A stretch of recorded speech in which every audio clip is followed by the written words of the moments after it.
저는 오늘도 회사 화장실에서 울었어요. 예전에는 생각만 떠올라도 마음이 먼저 움츠러들었거든요. 회사 화장실에서 운다는 건 왠지 실패한 사람 같았거든요. 회사라는 공간에서 끝까지 버티지 못한 사람 같고 사회생활에 어울리지 않는 사람 같았어요. 혹시 이런 생각 해본 적 있어요? 왜 나는 이렇게 사소한 일에도 흔들릴까? 왜 다른 사람들은 멀쩡해 보이는데 나만 이렇게 자주 무너질까? 저는 그 질문을 제 자신에게 정말 많이 했어요. 그리고 그 질문 끝에는 항상 같은 결론이 있었어요. 내가 약해서 그렇겠지. 그날도 특별한 하루는 아니었어요. 아침에 일어나서 억지로 몸을 일으키고 지하철에 몸을 싣고 회사에 도착했어요.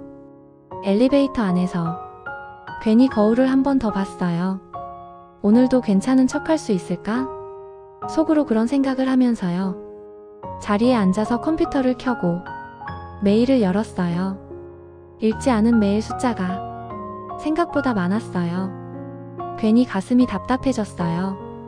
하나씩 처리하면 되는데 그때는 그게 안 되더라고요.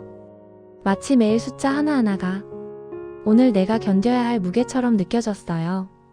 회의가 있었어요. 늘 하던 회의였고 늘 비슷한 이야기들이 오갔어요.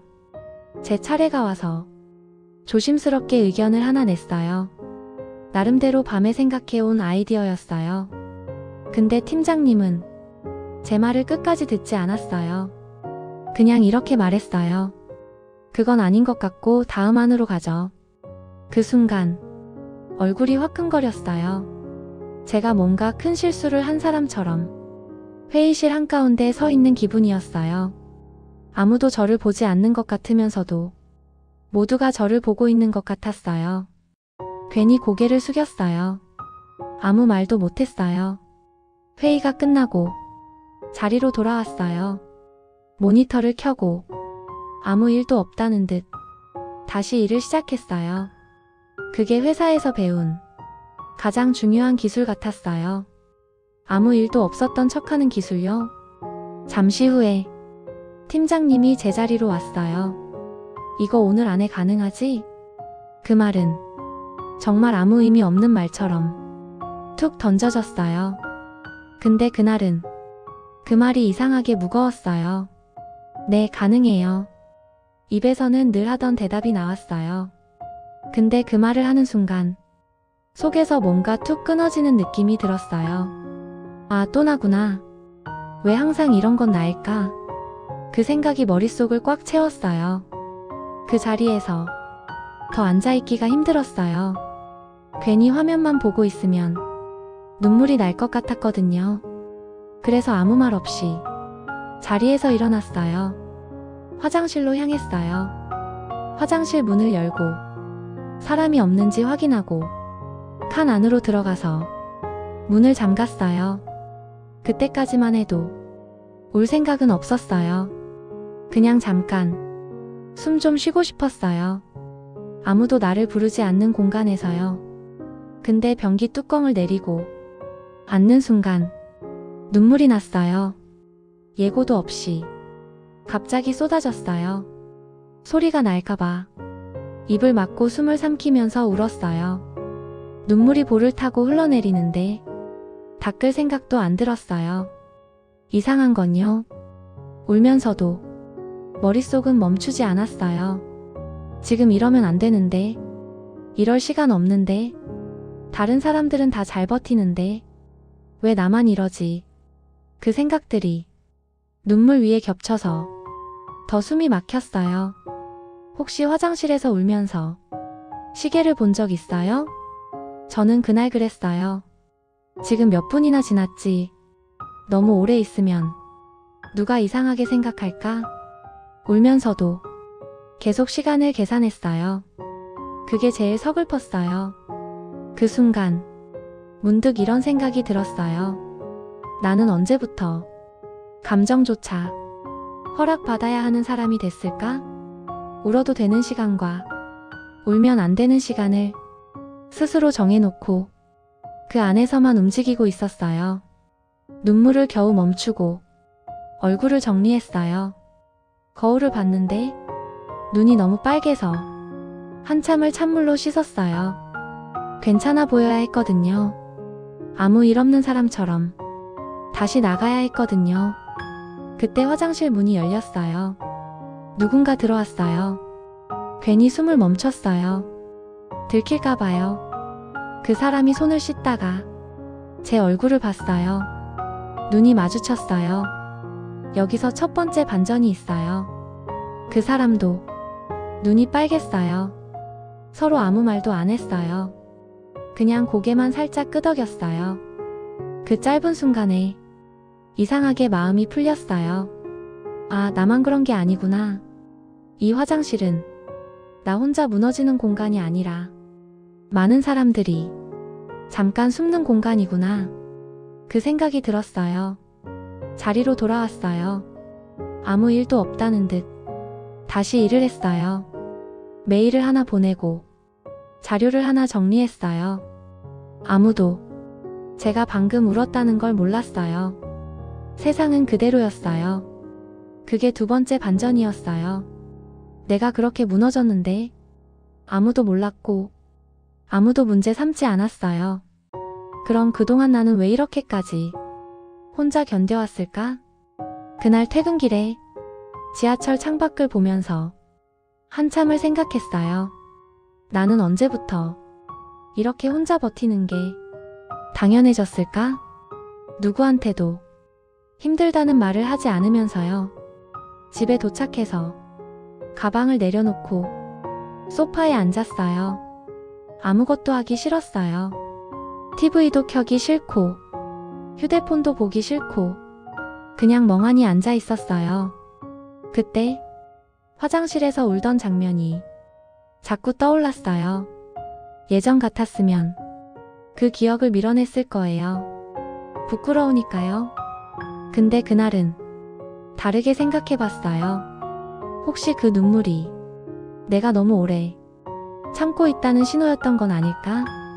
혹시 그 공간이 내가 무너진 곳이 아니라 나를 지켜준 곳은 아니었을까? 어느 심리학자는 사람이 무너지는 순간은 약해서가 아니라 너무 오래 참았을 때라고 말해요. 그 말을 떠올리면서 회사 화장실에서의 제 모습을 다시 떠올렸어요. 아, 나는 망가진 게 아니라 한계를 넘긴 거였구나. 그걸 그제야 인정했어요. 그리고 그 인정이 조금은 숨을 쉬게 해줬어요. 이 이야기를 듣고 있는 당신도 혹시 회사 화장실에서 울어본 적 있다면 그 기억을 너무 미워하지 않았으면 좋겠어요. 그건 약함이 아니라 당신 마음이 당신을 살리려고 했던 순간일지도 몰라요. 그날 이후로 회사 화장실에서 울었던 일을 자꾸만 떠올리게 되더라고요. 이상하게도 부끄럽지 않았어요. 예전 같았으면 이 기억을 지우려고 애썼을 텐데 이번엔 그러지 않았어요. 오히려 그 장면을 천천히 다시 들여다보고 싶어졌어요. 다음날 출근길에 평소처럼 지하철에 탔어요. 사람들 얼굴을 보는데 다들 아무 일 없다는 표정이더라고요. 이어폰을 끼고 핸드폰을 보고 하루를 시작하는 얼굴들이요. 그 순간 문득 이런 생각이 들었어요. 이 중에 어제 울지 않은 사람이 과연 몇 명이나 될까? 회사에 도착해서 자리에 앉았어요. 전날과 똑같은 풍경인데 제 마음은 조금 달라져 있었어요. 완전히 괜찮아진 건 아니었어요. 여전히 부담도 있었고 여전히 할 일도 많았어요. 근데 이상하게 숨이 아주 조금은 편해졌어요. 그날도 팀장님은 바빴고 업무는 쏟아졌고 회의는 길어졌어요. 근데 저는 예전처럼 모든 걸 다 껴안지 않았어요. 할 수 없는 건 할 수 없다고 속으로 먼저 인정했어요. 말로 꺼내진 못했지만 마음속에서요. 점심시간에 동료랑 밥을 먹다가 무심코 이런 말을 했어요. 요즘 좀 버겁더라. 그 말이 입 밖으로 나오는데 생각보다 용기가 필요했어요. 근데 그 동료가 이렇게 말하더라고요. 나도 그래. 요즘 다들 그런 것 같아. 여기서 또 하나의 반전이 있었어요. 제가 털어놓은 그 말이 약해 보이지 않았어요. 오히려 서로 숨 돌릴 수 있는 대화의 시작이 됐어요. 그 순간 알았어요. 내가 아무 말도 안 해서 혼자였던 거구나. 그날 이후로 저는 작은 연습을 하나 했어요. 완벽하게 하려고 하지 않았어요. 아주 사소한 것부터요. 예를 들면 업무 요청이 왔을 때 바로 내라고 말하지 않았어요. 잠깐 멈췄어요. 이걸 오늘 안에 할 수 있을까? 정말 가능한 걸까? 속으로 한 번 더 물어봤어요. 그리고 가능할 때만 내라고 말했어요. 불가능할 것 같을 때는 조심스럽게 말했어요. 이건 내일까지는 어려울 것 같아요. 이 부분만 먼저 하면 괜찮을까요? 이 말을 꺼내는데 심장이 좀 빨리 뛰었어요. 괜히 미움받을까 봐요. 근데 또 하나의 반전이 있었어요. 세상은 제가 걱정한 만큼 차갑지 않았어요.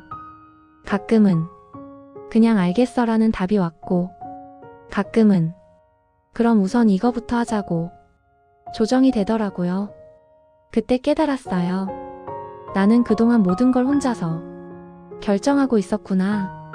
상대가 뭐라고 할지 미리 상상하고 미리 포기하고 미리 감당하고 있었어요.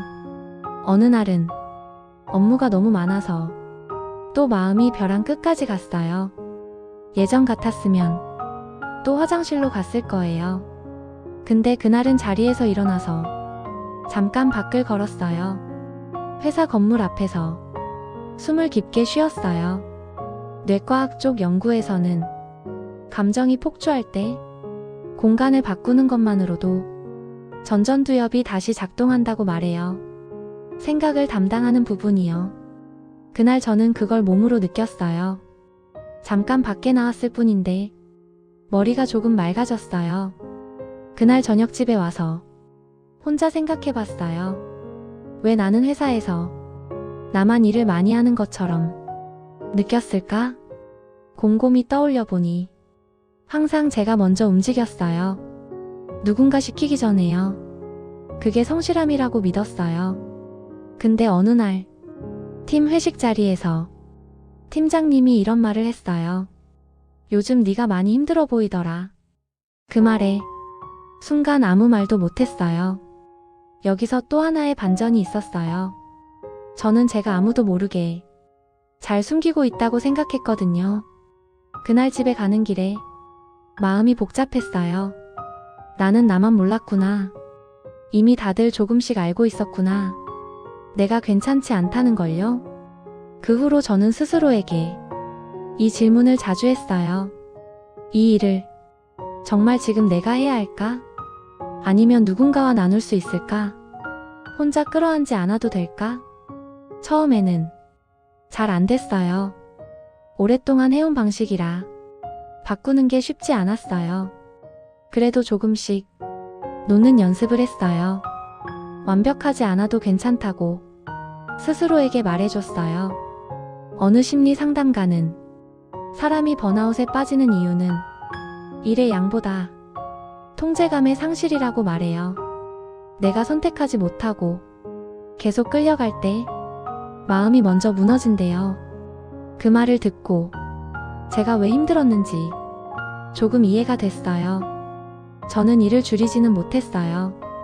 환경을 바꾸지도 못했어요.